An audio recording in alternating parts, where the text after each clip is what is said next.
that he's zealous for our worship. Zealous is another word for passionate. God loves our praises. Yes. And God not only is zealous for our worship, but he's jealous for our love. God is a jealous God, and he said, I love you with an everlasting love, and I don't want you to have no other gods before me. I want to be number one. This is the passion of Christ. So today, what does this message say to us?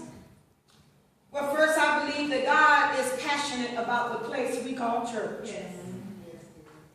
And I do not believe, Ebenezer, that we are supposed to treat the church of God just like any old building. Right. I believe that God's people need to recognize that the temple is the place where we give God our best. Yes.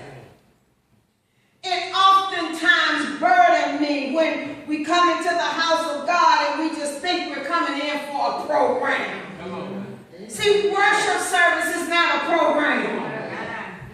It is a time to reflect on the goodness of God and to celebrate with brothers and sisters together, to be strong and to give our burdens over to the Lord so that we can make it for the next 6 days out there in that world that's trying to take away our joy, take away our peace, take away everything from us. The church is a place for celebration.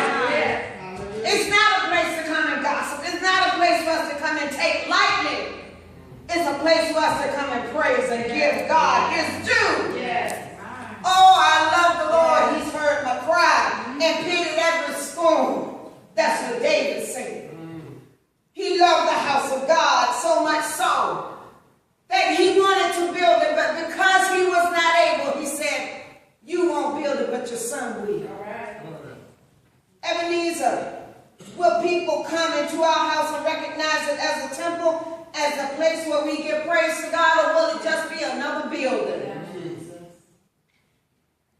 Secondly, what does the passion of God mean? It means that God is a God who loves praise. Yes. Yes. Yes. He loves attention. Brother LeGrand, I love what you said when he had on his glasses. He said, I think I'm cute. Well, you know what? I had my new glasses on today, and I thought I was cute too. God loves his people to think he's cute. And to give him some recognition. We have a tendency to call on God for everything and ask God for all things and pray that God will do this for me and make this happen for me. But how many of us take time out to just say, Lord, I just want to say thank you. Not just for anything in particular, but just thank you for being God. How many of us will be able to lift up holy hands and say, Lord, I want to praise you. But yet and still, we come into the house of God and we get shy, like we don't want to lift our hands. I had tendinitis in my left arm for a few days, and I tell you, that thing was making me want to holler. But you know what? I still took my hand and I couldn't put it all the way up. But look at here today. God is good. I'm going to praise him because he's been good to me. See, God's passion is for his people. God's passion is for his praise. And worship service should be a dramatic production of praises unto God. It's not how the choir sing or what they didn't sing. Everybody can't sing. All right. That's why we have choir rehearsal. Some of us need a little help. All right. Amen.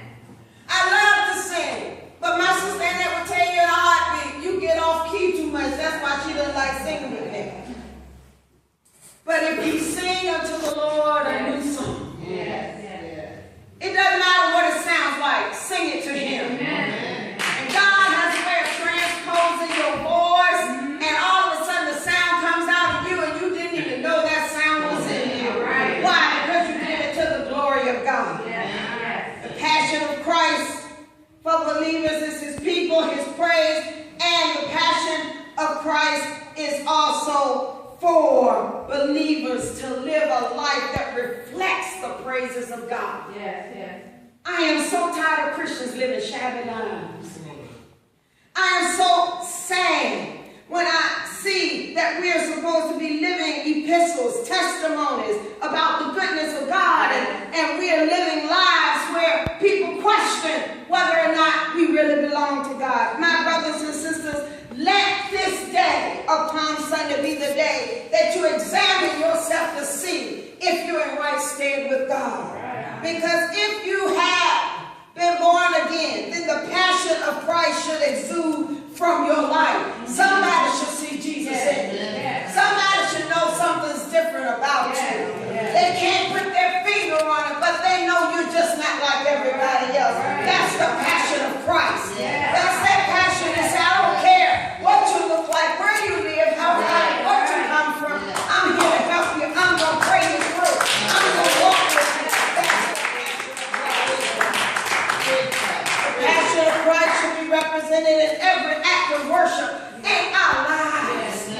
Our lives are supposedly to be a life of worship to God. Everything we do should be a worship to God. That's why you can't cuss and worship God. I'm going to say that again. That's why you can't cuss and then worship God. Because bitter and sweet water should not come out of the same fountain. I would have an absolute fit if I went over to the parsonage and turned that water on and got orange soda. I'd be saying, what's up with this? But there are some believers who believe in preachers that cuss in the pulpit. And they think it's cool, it's all right to do that because they say, well, we're only human. But God is a God that cleans you up, that makes you right, and makes you whole out of all of the words. In the whole vernacular of life, you don't have to use words that are nasty. The passion of Christ should be pure and purposeful, powerful and passionate. I will enter his gates with thanksgiving in my heart. I will enter his courts with praise.